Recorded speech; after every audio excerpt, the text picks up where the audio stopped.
Hey friends, it's Roger coming at you from the tropical paradise once again here in Costa Rica.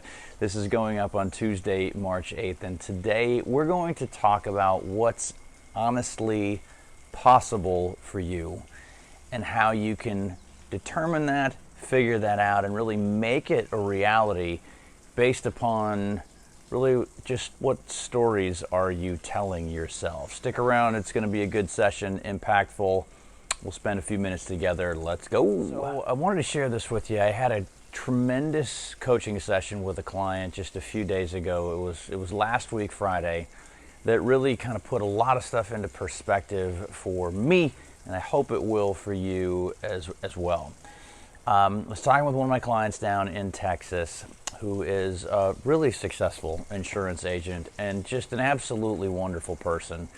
And she's been doing what she does for 30 plus years, and like I said, really good and very successful. Runs a great business. And she had just taken a trip to see her family. She's in Texas. She had gone up to Colorado, where she really just loves it. And she said, golly, someday I would really like to spend a lot more time with my family and up there and just in that place, because it's really magical for me. She goes, it's just going to be a long time before I can do that. And I said, really? How come? And she said, I don't know. Maybe that's just a story that I've been telling myself. I'm going to come back to her story in just a second. But it caused me to go, yeah, you know what? There's a lot of things going on right now that are really awesome that don't honestly make sense, but they are in fact happening. You've heard me talk, if you've been paying attention to this video series, to our blog, you've heard me telling a lot of stories and giving you tons of examples of our clients who had monstrously effective, awesome, productive, like record-breaking years in their business in 2020, widely acknowledged as the worst year ever. That doesn't make sense, but it happened. In my conversation with my client, I kind of went, you know what? It doesn't make sense that a guy in my situation with a business and a family can just sort of move the operation south for a whole month and have a wonderful experience that you're kind of looking at in the background right now. And we're having a wonderful time. It doesn't make sense that a guy in my situation should be able to do it, and yet it's actually happening. I'll tell you another thing that doesn't really make a whole lot of sense to me. I thought that when we came down here, I knew that it would be good for me physically to be in a warm climate, be able to be more active. I knew I'd probably, get in really good shape, which is happening. I knew it would be a wonderful experience for our family to be together and bond a little bit in a really cool place. That's also happening. Honestly, I thought it was going to have to be a sacrifice for my business. I thought that being away from home, being away from the office, being away from my team, and by the way, this was my client's issue as well, was I just can't be away from the office. That's the big thing that's holding me back. I don't know how I could be away for as long as I want to be away. And I had the same thing. I was like, yeah, I think being away, this will be an experience that's worth it, but probably going to cause my business to take a hit. Well, you know what? That actually has not happened. We're on track for a major bounce back, major upgrade this year in revenue and profitability and impact and everything. And you know what? It's awesome. I'm super grateful for it. It doesn't make sense. However, it is actually happening. The reason I'm telling you all of this is because I know a lot of times we have obstacles. We're still sort of on this theme of getting off the how life happens in plateaus, right?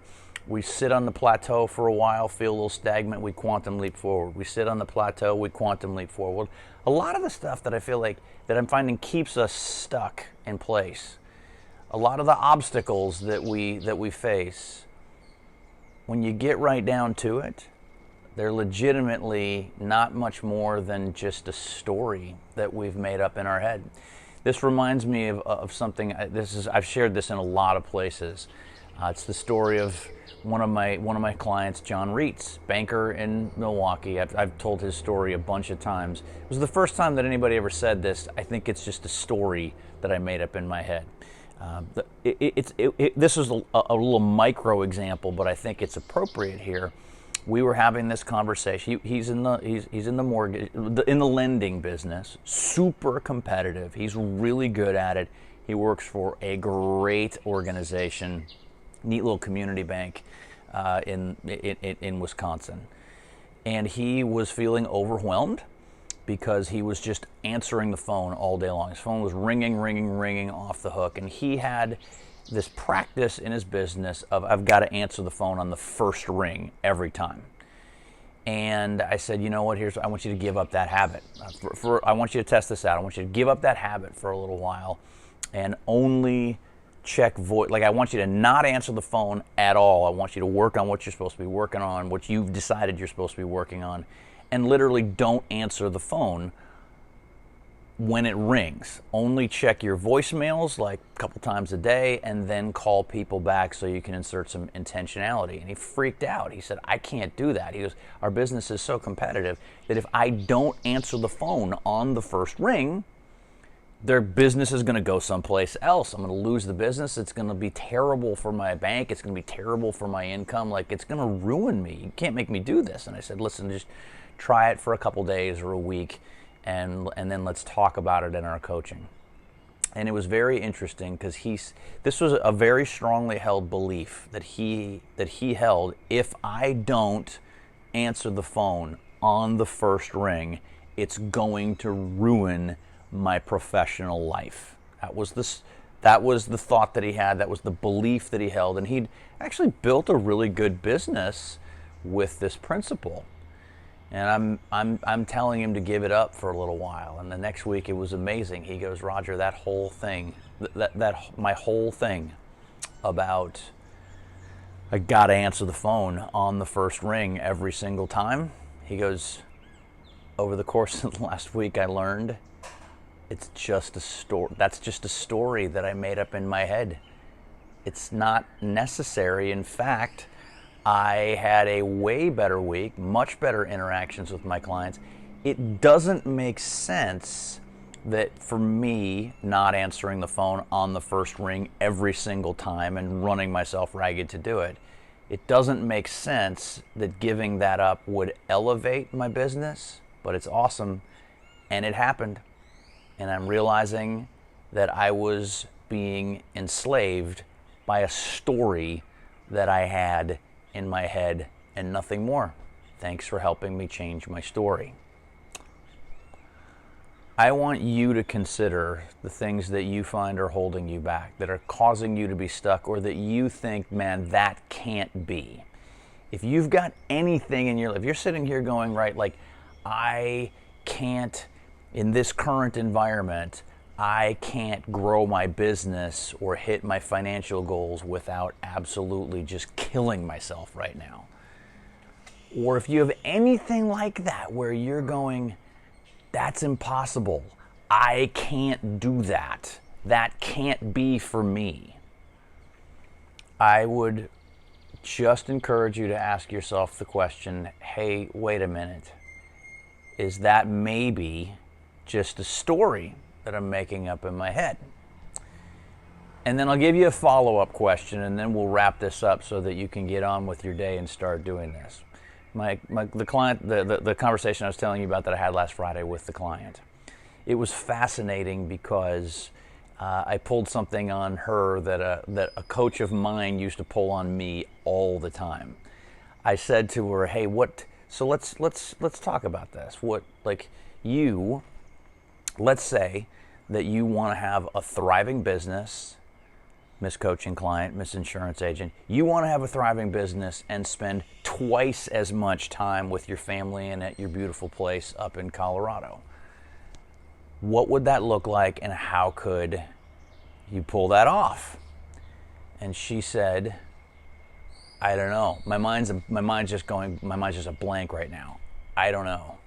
And the thing that my coach always used to pull on me, that I pulled on her, is I said, okay, as you probably know, I don't know in a situation like this just isn't an acceptable answer. So, if you did know, what would it look like? And she immediately went, well, actually, it's not a blank. I can fill in a blank. I'd have to get some technology set up so that I could integrate the two phone systems. But okay, that would be one thing. And so now her mind is going on, okay, this actually is possible if we do this, this, and this. And I mean, I don't know how it's going to turn out exactly. She's got a homework assignment to fill in more of those blanks, and that's what we're going to be talking about. But I'd kind of give you the same homework assignment. Consider the things that are holding you back. Are they maybe just nothing more than a story that you're telling yourself? And if you can change that story, how would you do it? If you could make this life that you want to live exactly look like the way you want to live it, how would you do that? And if the answer that you come up with is, gosh, I just don't know, I'd like you to have my voice in your head asking you this question, okay? If you did know, what would the answer be? And just start spitballing with yourself. You'll be amazed at how you realize that there's things that if you just think about them a little bit, it's pretty easy to navigate over, under, around, sideways, or through the obstacles that we've got, because a lot of times we have in fact made them up in our heads. Listen, I hope this is helpful to you. If you could use some help with changing a story or identifying a story that's keeping you stuck, man, that's really what we do a lot for our clients. So don't hesitate to reach out. Love to talk with you about that. You go have an awesome week, and we'll talk to you in 168 hours, roughly. Have an awesome week.